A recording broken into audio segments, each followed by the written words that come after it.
Адал хайсан зүрх бүр өөрийнхөө харанхуйг хизээний цагт ундаг. Тэгвэл айбис. Энэ бол зөвхөн газар зүйн хоймол биш. Энэ бол айдас, эрэл, итгэлийн утгагүй гүн. Нэгдүгээр анги эхлэхэд бид Орд Тэмэх хотыг харна. Энэ бол дэлхий дээрх хамгийн том нууцын хаяанд байрладаг нэгэн өвөрмөц суурин. Энд л айбис буюу агуу гүн оршдог. Газар дэлхийн голд ямар ч ёроолгүй мэт энэ нөх олон зуун анчтай амийг авч ядсан. Гэвч хүмүүс түүнийг судалж эртний олдоруудыг гаргаж ирэхин төлөө дахин доош орсоор. Гол дүр Рико бол 12 настай. Өөрөө анчин болохыг мөрөөддөг охин. Тэр одоо болтол аав ээж өссөн ч ээж нь Лиза Дайнхлетер гэх хамгийн алдартай анчтай нэг байсныг мэднэ. Ээж нь нэгэн аяллаар буцаж ирээгүй. Гэхдээ Рико түүнд итгэдэг. Ээж нь ямар нэгэн байдлаар доор ханахуугүй амьд байгаа гэж. Сургуулийн орчинтай адил бэлтгэлийн анчтын хүрээлэнгийн даалгаварт Рико гүн рүү хэсэг орж олдрууд түүж явах үедээ аюул тамтанд дайруулна. Харин яг үхэл дойр тэр мөчөд хэн нэгэн хүний биш мэд гэхдээ хамгаалагч мэд оршмод түүнийг аварна. Энэ бол Рэг. Рэг бол хүний хүүхэд мэд харагдаж, гар нь сонн тэлдэг, механик бүтцтэй, өөрийнхөө тухай юу ч сандаггүй. Рико түнд чи абисаас гарч ирсэн гэж итгэв. Үнэхээр Рэг юу вэ? Хүн үү, робот уу, эсвэл аль аль? Рико Рэг хоёрын уулзалт бол зүгээр нэг авралын мөч биш. Энэ бол хувь тавилангийн зорилтоо. Рико гүн рүү бун ээжигээ олно гэж шийддэг бол Рэг өөрийн гарал үүслийг олж мэдэх хүсэлтэд автагдана. Абисын гадаргуу дээр амьдрах хүмүүсийн хувьд нэгэн зүйл тодорхой байдаг. Хэн нэгэн доош орсон бол эргэж ирэх магадлал том бага. Гэвч тэд итгэдэг. Тиймээс л жил бүр анилтын баяр зохиогддог. Энэ бол буцаж ирээгүй анчтын дурсгалыг хүндэтгэх бас бууж буй шинэ үеийнхэнд ерөөл өргөдөг боломжлол. Рико энэ баярт оролцож байхдаа нэгэн нууцлыг илгээмжүүлээ авна. Энэ бол Абисаас ирсэн дохио. Лизагийн үлдээсэн тэмдэглэл. Дотор нь зурс байсан. Доор би чамайг хүлээж байна. Энэ бол Рико дээж амьд байгаа гэдгийг батлах мэт мэдээ. Тэр анх удаа бусдаас илүү зоригтойгоор шийдвэр гаргана. Тэр Рэгт хамтаа буухыг санал болгоно. Рэгт зүгээр нэг хүлээн зөвшөөрсөнгүй. Тэр өөрийгөө ойлгохыг хүснэ. Тэр бас Риког хамгаалахын тулд доош буух ёстойгоо ухаарсан. Хоёр хүүхэд, нэг нь хүний, нөгөө нь механик биетэй. Энэхүү шийдвэр гаргана. Харин тэрхүү шийдвэр бол сүүлчийн шийдвэр. Абис руу нэвтэрч орсны дараа буцах боломж маш хязгаарлагдмал. Рико Рэг хоёр Абис руу орсон ч эхлэл биш төгсгөлж биш. Энэ бол хүүхэд насыг үдэж амьдралын гүн рүү унаж буй агш. Анги эхлэхэд Рико Рэг хоёр анхны давхрын гүн рүү орсон байдалтай байна. Энэ үеэс эхлэн Абис тэдэнд жинхэнэ дүр төрхөө харуулж эхэлнэ. Гомсог мэт боловч аюултай ургамал, шинжлэх ухаанаар тайлбарлах аргагүй амьтад байгаль, ухаан хоёрын зааг үгүй орон зай. Рико энэ бүхнийг харж гайхаж судалж тэмдэглэж явна. Түүний нүд бол судлаач их. Гэвч Регийн нүд бол хамгаалагч их.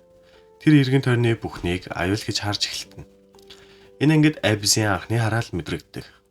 Рико дэш гарах оролдлого хийхэд гинэт толгой нэргэж биеийн муудаж цус намраас нь урсна. Энэ нь Абисын хараал хэмээх зүйлийг амьдрал дээр анх удаа мэдрүүлж байна. Давхар руу доош явах зүгээр. Харин дээш гарах тесвэрлэшгүй. Рэг энэ үед Риког тэрэн авч дээш гарахгүйгээр өөр замаар урагшлана. Энэ нь тэдний хамгийн анхны аюул донд хамт байж бие биендээ бүрэн найдах эхлэл болж өгдөг. Гүн рүү унаж буй хоёр бяцхан зүрх. Одоо тэд Абисын 2 дугаар давхарт хүрсэн. Энэ хэсгийг Forest of Temptation буюу уруу таталтай ой хэмээн нэрлэдэг. Гоо цэцгэлэнтэй ирнэ үхлийн ирмэг дээр алхаж буй мэдрэмжийг өгдөг. Энэ орчинд хүн байтугай сэтгэл зүрх хүртэл төөрхөр. Эргэн тойрон цэцгсэн эсэнцэр мэт ургамал навч дундаас нууцлах шимээ сонсогдно. Рико бүхний гайханд тэмдэглэнэ. Харин Рэг болгоомжлно. Энэ бол зүгээр л ой биш, харин амьсгалдаг аюул. Тэд Corpse Sweeper хэмээх махчин амтантай таарна. Энэ амтан хүний дуу хоолойг дуурай хууран татдаг. Эсвэл найзан чинь дуугаар дуудан хүлээн. Энэ бол зөвхөн анхны сорилт.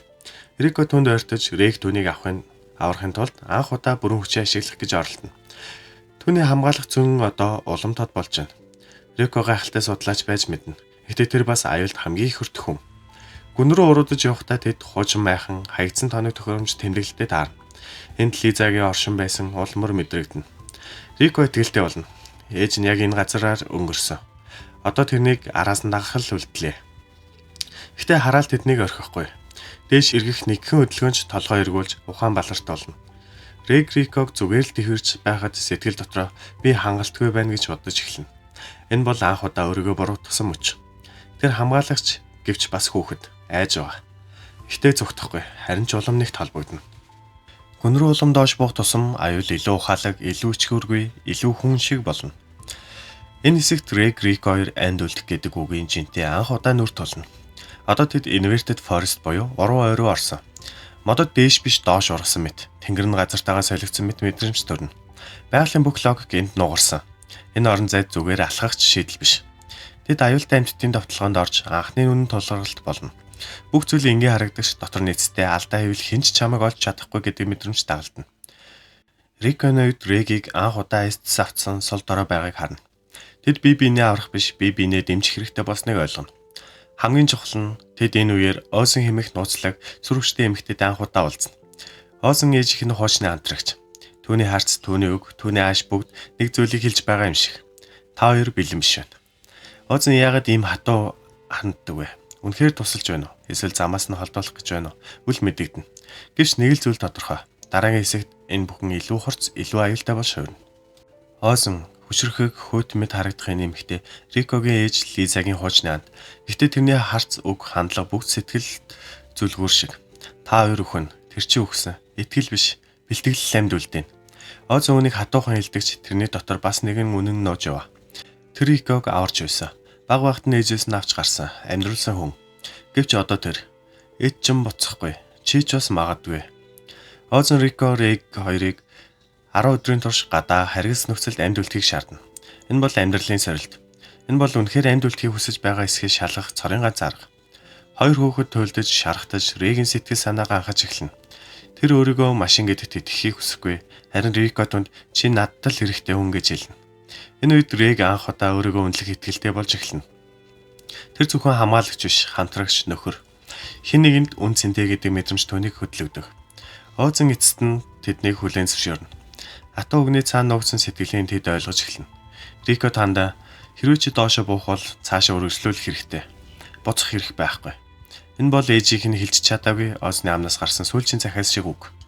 Эцэст нь Рико хоёр жинхэнэ утгаар гинэт харанхуйд унаж эхэлнэ. Одоо тэд Озны сорилтыг давсан. Хүнд нөхцөлд амьдрах чадвараа баталсан. Гэхдээ гадаад чадвараас ч илүү дотроо бие биендээ итгэх итгэлээр зэсгэлсэн. Энэ хэсэгт тэд эцсийн удаа гэрэлтийн ертөнц Орт хотын тэнгэр рүү харна. Эндээс буцаж болохгүй гэдгээ бүрэн мэдэрч зүрх сэтгэлдээ салах ёсюм. Хамгийн энгийн зүйлс гэрэлтүүлэлэг, цэвэр агаар, хүний дулаан хоол бүгд ярд тоцорно. Уруу дахь явцад орчны өнгө ажмаар бүдгэрч агаар хөндөрч эхэлнэ. Харин Рикогийн харц улам гэрэлтэнэ. Тэр илүү шийдэмгий, илүү зоригтой болсон. Түүний ээжтэй хүрэх хүсэл бол одоо итгэл биш шийдвэр. Харин Рик дотроо эргэлздэг. Хэрвээ би хүн биш бол яах вэ? Хэрвээ би зөвхөн зэвсэг бол яах вэ? Гэвч энэ эргэлзээний цаана нэг зүйл тодхон байлаа. Риког хамгаалах энэ бол зүн биш сонголт. Доошлосоор тэд Great Fault гэгдэг ихц хадан хясааны ирмэг дээр ирнэ. Энд унвал буцахгүй. Харин өсрөл эцсийн хүсэл рүүгээ ойртон дүтлэнэ.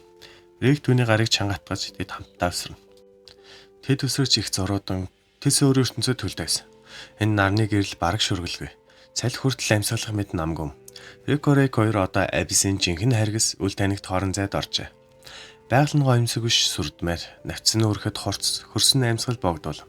Эргэн тойронд хөдөлгөөн мэдгдсэн ч хаанаас ирж байгааг нь мэдэх аргагүй. Одлогуудад Ор Персер хэмээх үхлийн анчин олж харна. Энэ арадан биеийн хүчээр бас зүүн совингороо ангоочилдаг. Хорттой тооцоолсон алдаа гаргадаггүй. Рико хараал дүртэж гаран тесрэлшгэ өвдөлт хавгналд орно. Биеийн сулран анд үлдэх горилго бүдүүрнэ. Рик түүний хажууд сөхрөн суух мөч бол анхны жинхэнэ ялагдaltaй нүр тулах үе байлаа.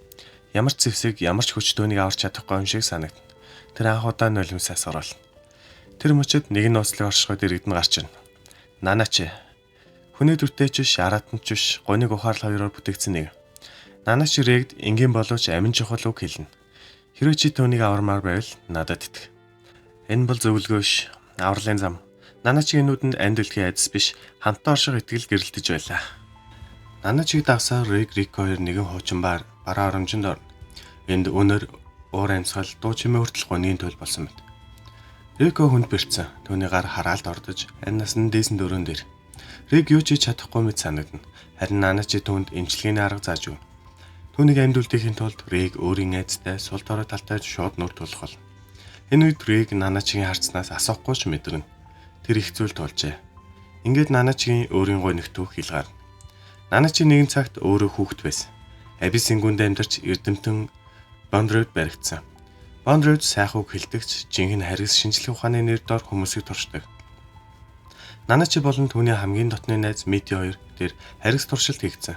Тэдний бие махбодыг сэгсрээ өөрчилж хараалын хамгийн гүн шатанд унгасан. Мити хүний дүр төрхөө алдсан ч сэтгэл нь тэр чигтээ амьд үлдсэн оршихуй. Тэр одоо Наначигийн хажууд гаслантайгаар оршиж байна. Амьдрал уу? Үгүй ээ, зүгээр орших. Наначи рэгд нэгэн асуухын аргагүй гонигтай зүйл гойно. Митиг авраач, намайг нэг мөсөн суллаач. Энэ бол хүсэлт биш, энэ бол өршөөл. Митиг оршихуй бол Наначид өдөр бүр шанал авчирдаг. Тэр найзгаа амраамаар байна. Харин өөрөө шаналаасаа чөлөөлөхийг хүсэж байгаа. Рэг шийдвэр гаргана. Тэр Митиг инсинератороор нэг мөсөн чөлөөлнө. Энэ мөчөд орчлонгийн бүх дуу шуургаан зогсно. Зөвхөн нулимс, зөвхөн чимээгүй уугшаа. Найзынхаа амьдралд хайртай байсан хэнийгэн өөрийн гараар түүнийг үрд нойрсуулна гэдэг ямар эмээгнэлтэй вэ?